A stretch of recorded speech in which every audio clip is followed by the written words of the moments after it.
I want to talk about this gun cleaning mat that Aprikostein sent me to do a video on.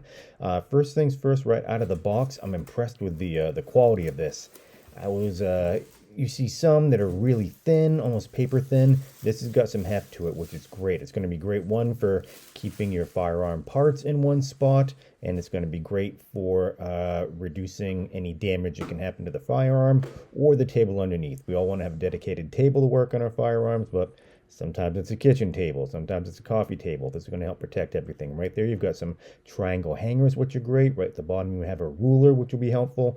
Top left there, you see those are magnetized, so you can put screws and stuff on there, and you don't have to worry about them rolling away and getting lost, which is apt to happen. Who's this going to be good for? Anyone who works on or cleans firearms. I can definitely see value in this. It's going to be great for keeping all your parts together and everything around you clean.